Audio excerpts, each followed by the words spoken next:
ಎರಡು ರೆಸ್ಪಾನ್ಸಿಬಿಲಿಟಿ. ಒಂದು ನೀವು ಬಿಗ್ ಬಾಸ್ ಗೆದ್ದಿರೋದು, ಇನ್ನೊಂದು ಗೌರವ್ ಅವರ ಸಿನಿಮಾ ಗೆದ್ದಿರೋದು. ಇಬ್ರು ನಾಯಕ ನಟರಿಗೆ ಒಂದ್ ರೀತಿ ಜೋಡೆತ್ತಿನ ಸವಾಲಿದೆ. ತುಂಬಾ ನರ್ವಸ್ ಆದಂಗಿದೆ ಸರ್ ಮಾತು ಕೇಳಿ. ಸೊ ಏನ್ ಹೇಳ್ತೀರಿ ಸೂಪರ್ ಹಿಟ್ ಬಗ್ಗೆ? ಇಲ್ಲ ಮೇಡಮ್, ಒಂದು ಸಿನಿಮಾ ಪೂರ್ತಿ ಇದೀನಿ. ಈಗ ನನಗೆ ಫಸ್ಟ್ ಈಗ ನಾಯಕ ನಟ ಅಂದಿಟ್ಕೆ ಒಂದು ಭಯ ಸ್ಟಾರ್ಟ್ ಆಗ್ಬಿಡ್ತದೆ.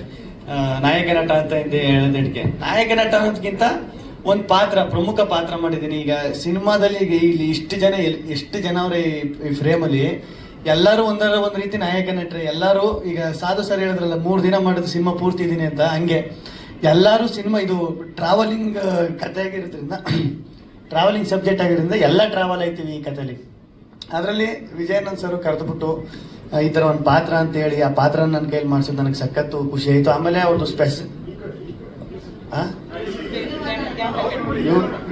ಇಲ್ಲಿ ನೋಡ್ಬೇಕು, ಸಖತ್ ಖುಷಿ ಆಯ್ತು. ಆಮೇಲೆ ವಿಜಯಾನಂದ್ ಸರ್ದು ಒಂದು ಸ್ಪೆಷಾಲಿಟಿ ಏನಂದ್ರೆ ಡೈಲಾಗ್ಸು, ಅದು ಸ್ಪಾಟ್ ಅಲ್ಲೇ ಹಿಂಗ್ ಬೇಡ ಹಿಂಗೆ ಅಂತ ಹಂಗೆ ಚೇಂಜ್ ಮಾಡಿ ಅದು ಪಂಚ್ ಆಗೋ ತರ, ಸುಮ್ನೆ ಡೈಲಾಗ್ ಬರಲ್ಲ, ಪಂಚ್ ಆಗೋ ತರ ಡೈಲಾಗು ಅದನ್ನ ಸ್ಪಾಟ್ ಅಲ್ಲೇ ಹೇಳಿ ಇಂಪ್ರೂವೈಸೇಷನ್ ಮಾಡೋದು ತುಂಬಾ ಕಷ್ಟ. ಅದನ್ನ ವಿಜಯಾನಂದ್ ಸರ್ ಮಾಡ್ತಾರೆ, ಸಖತ್ ಖುಷಿ ಆಯ್ತು. ನಮ್ಮ ಗೌರವ್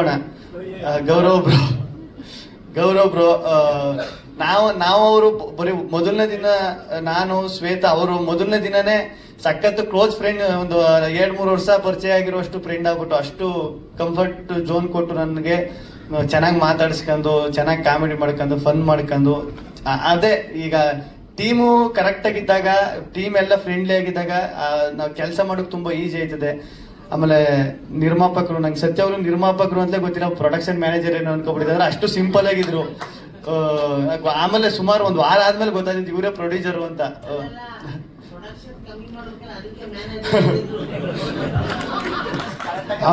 ಅವ್ರು ಎಷ್ಟು ಸಿಂಪಲ್ ಅಂದ್ರೆ ಟೀಟಿಲ್ ಬಂದು ಇಳಿತವ್ರೆ, ಟೀಟಿಲ್ ಬಂದು ಪ್ರೊಡ್ಯೂಸರ್ ಅಂತ ಇಲ್ಲ ಸರ್ ಅದು ಅರ್ಜೆಂಟ್ ಅದಕ್ಕೆ ಬಂದ್ಬಿಟ್ಟೆ, ಕಾರ್ ಹಿಂದೆ ಬಂದೈತೆ ಸರ್ ಅಂತ. ಅಷ್ಟು ಸಿಂಪಲ್, ಸಖತ್ ಖುಷಿ ಆಯ್ತು.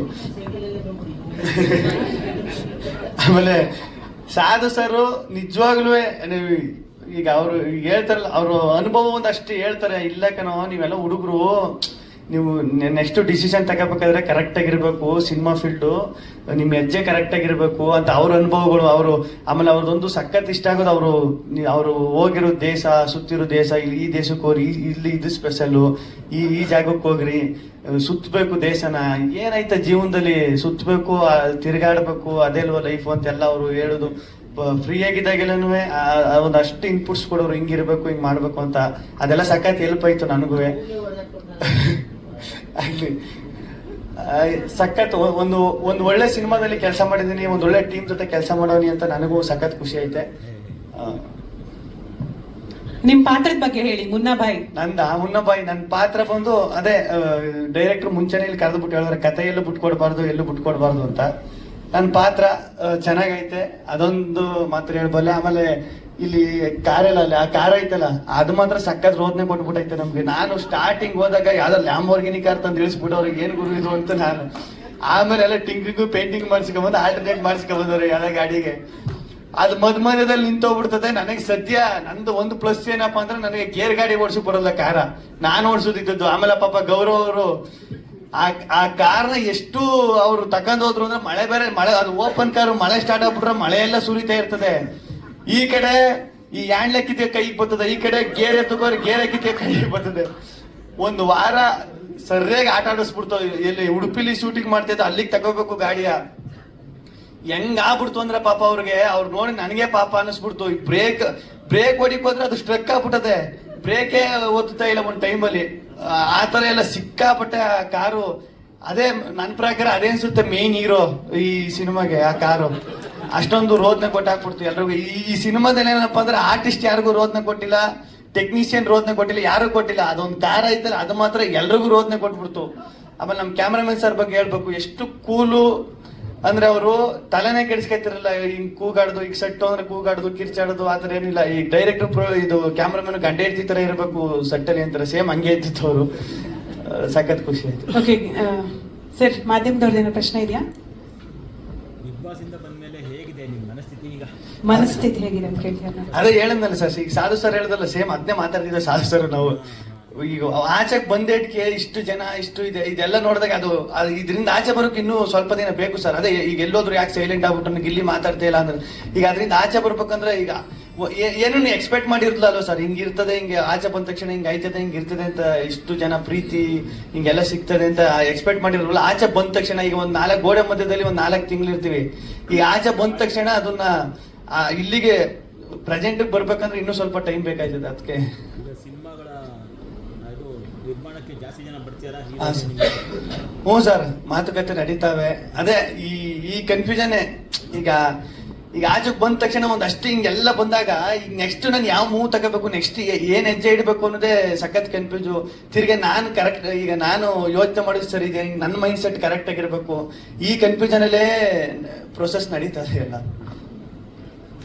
ನಿಮಗೆ ಈಗ ಬಿಗ್ ಬಾಸ್ ಇಂದ ಬಂದ್ಮೇಲೆ ಒಂದ್ ಕಡೆ ಪರ್ಸನಲ್ ಲೈಫ್ಗೂ ಮತ್ತೆ ಪ್ರೆಷರ್ ಏನೋ ಇದೆಯಾ, ಒತ್ತಡ ಏನಾದ್ರು? Pressure personal life and professional life ನಡುವೆ ಪ್ರೆಷರ್ ಇದೆಯಾ ಕೇಳ್ತಿದ್ದಾರೆ ಸರ್. ಪ್ರೆಷರ್ ಅಂತ ಏನಿಲ್ಲ, ಏನಪ್ಪಾ ಅಂದ್ರೆ ಅದೇ ಈಗ ಪ್ರೆಷರ್ ಅನ್ನೋದಕ್ಕಿಂತ ಈಗ ಅದೇ ನಾನು ಮುಂಚೆನೆ ಹೇಳ್ದಂಗೆ ಪ್ರೆಷರ್ ಅಂತ ಅನ್ಸಲ್ಲ. ಅದು ಈಗ ಏನಂದ್ರೆ ಒಂದು ಜನರು ಇಷ್ಟೊಂದ್ ಜನ ಇಷ್ಟು ಪ್ರೀತಿ ತೋರಿಸ್ತಾರೆ, ಇದೆಲ್ಲ ನೋಡ್ಬಿಟ್ಟು ಖುಷಿ ಒಂದ್ ಕಡೆ ಆದ್ರೆ ಇದನ್ನ ಹೆಂಗ್ ಉಳಿಸ್ಕೋಬೇಕು, ನೆಕ್ಸ್ಟ್ ಏನ್ ಮಾಡ್ಬೇಕು ಅನ್ನೋದೊಂದು ಇರ್ತದಲ್ಲ ಸರ್, ಅದು ಯಾವಾಗ್ಲೂ ಕಾಡ್ತಾ ಇರ್ತದೆ.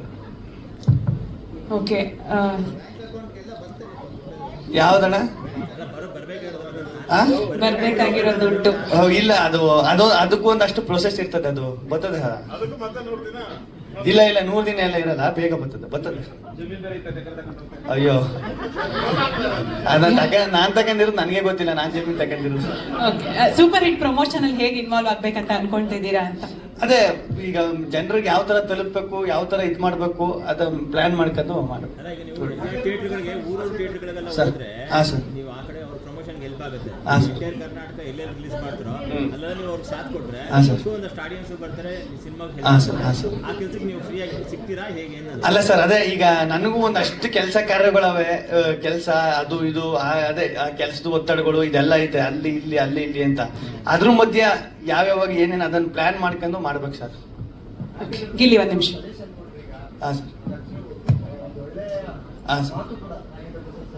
ಸರ್ ಅದೇ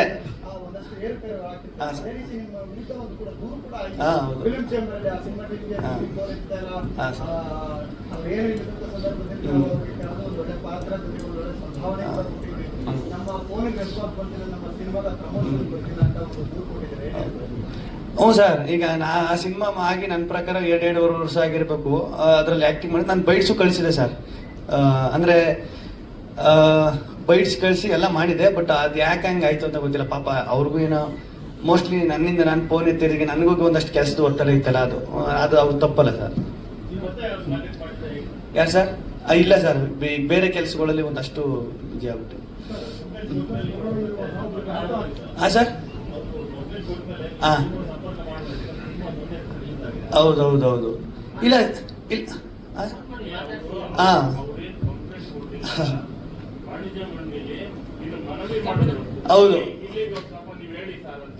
ಹೌದು ಅದೇ ವಾಣಿಜ್ಯ ಮಂಡಳಿಗೆ ನಾನೇ ತಿರ್ಗಾ ಅದಕ್ಕೆ ಇನ್ನೊಂದು ನನ್ನ ಕಡೆಯಿಂದ ಏನು ಇದನ್ನ ಕೊಡ್ಬೇಕು ಅದನ್ನ ಕೊಟ್ಟೆ ಸರ್ ಅಷ್ಟೇ. ಓಕೆ,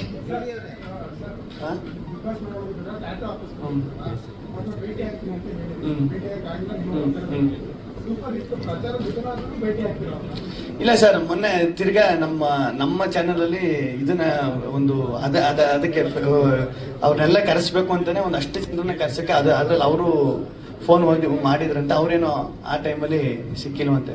ಇಲ್ಲ, ಸಿಗ್ತೀನಿ ಸರ್. ಇದೆಲ್ಲ ಅದೇ ಈಗ ಸಡನ್ ಆಗಿ ಈಗ ಆಚೆಗೆ ಬಂದ್ಬಿಟ್ಟು ಏನ್ ಮಾಡ್ಬೇಕು ಸರಿ ಆಯ್ತು, ಇಲ್ಲಿಗೆ ಹೋಗ್ಬೇಕು, ಅವ್ನು ಸರಿ ಅಲ್ಲಿಗೆ ಹೋಗ್ಬೇಕು, ಇದೊಂದು ಕನ್ಫ್ಯೂಷನ್ ಇರ್ತದಲ್ಲ ಸರ್. ಅದು ನನ್ನ ಪರಿಸ್ಥಿತಿಲಿ ನನ್ನ ಜಾಗದಲ್ಲಿ ಇದ್ದವ್ರಿಗೆ ಮಾತ್ರ ಗೊತ್ತಾಯ್ತದೆ. ಅದು ಸಾಧು ಸರ್ ನೀಟಾಗಿ ಅರ್ಥ ಆಯ್ತು. ಅವ್ರು ಹೇಳಿದ್ರು ನನಗೆ ಗೊತ್ತು ನಿನ್ನ ಪರಿಸ್ಥಿತಿ ಏನು ಅಂತ. ಹಂಗೆ ಗಿಲ್ಲಿ ನಿಮ್ ಹೇರ್ ಸ್ಟೈಲ್ ಏನಪ್ಪಾ ಹಿಂಗೆ ಇರುತ್ತಾ? ಯಾಕಂದ್ರೆ ತುಂಬಾ ಸತಿ ಏನೋ ಅದೇನೋ ಬಾಸ್ಗಳು ನೀಟಾಗಿರ್ಲಿ ಅಂತೆಲ್ಲ ಕೊಡ್ತಾರೆ, ನೀವು ಯಾಕೆ ಹಿಂಗಿದ್ದೀರೇನು? ಸೀಕ್ರೆಟ್ ಏರು ಸ್ಟೈಲು ಹೆಂಗಿದ್ರು ಸ್ಟೈಲ್ ಅಲ್ವ ಸರ್? ಇದು ಸ್ಟೈಲೇ ಅಲ್ವ? ನೀವೇಂದ್ರಲ್ಲ ಏರ್ ಸ್ಟೈಲ್ ಅಂತ. ಇದು ಸ್ಟೈಲ್ ಅಲ್ವ? ಇದೊಂಥರ ಸ್ಟೈಲು, ನಿಮ್ದೊಂಥರ ಸ್ಟೈಲು. ಗಿಲ್ಲಿ ಅವನ ಲೈಟರ್ ನೋಟ್ ಎಲ್ಲರೂ ಪ್ರಶ್ನೆ ಕೇಳಿದ್ರು, ನಿಮ್ದೊಂದು ಡೈಲಾಗ್ ಇದೆಯಲ್ಲ, ಮಾಮೂಲಿ ತುಂಬಾ ಕಡೆ ಹೇಳ್ತೀರಾ, ಅದು ಉದ್ದ ಡೈಲಾಗ್ ಇದೆಯಲ್ಲ, ಯಾವ್ದಂತ ನಾನು ಹೇಳ, ನೀವ್ ಹೇಳ್ಬೇಕು. ಸುಮಾರು ಹೇಳಿದೀನಿ ಸರಿ, ಯಾವ್ದು ಹೇಳ್ತಾನ? ಬೇಡವಾ? ಓಕೆ, ಸೊ ಹೌದಾ, ರಿಲ್ಯಾಕ್ಸ್ ಆಗಿ ಸರ್, ರಿಲ್ಯಾಕ್ಸ್ ಆಗಿ ಫೆಬ್ 27 ಸಿನಿಮಾ ರಿಲೀಸ್ಗೆ ಒಂದು ಕರೆಕ್ಟ್ ಕೊಡ್ತೀವಿ. 27ನೇ ತಾರೀಕು ನಮ್ಮ ಸೂಪರ್ ಹಿಟ್ ಸಿನಿಮಾ ರಿಲೀಸ್ ಆಗ್ತಾ ಇದೆ. ದೊಡ್ಡ ಕಲಾವಿದರು ದಂಡೆ ಐತೆ ಈ ಸಿನಿಮಾದಲ್ಲಿ, ನೀವೇ ನೋಡ್ತಾ ಇರ್ಬೋದು ಪೋಸ್ಟರ್ ಅಲ್ಲಿ. ಎಲ್ಲ ಬಂದು ಸಿನಿಮಾ ನೋಡಿ, ಥಿಯೇಟರ್ ಸಿಗೋಣ, ಸಿನಿಮಾ ನೋಡೋಣ, ಎಂಜಾಯ್ ಮಾಡೋಣ. Thank you so much Gilli, all the very best. Super hit ಆಗಲಿ ಅಂತ ಆಶಿಸ್ತೀವಿ.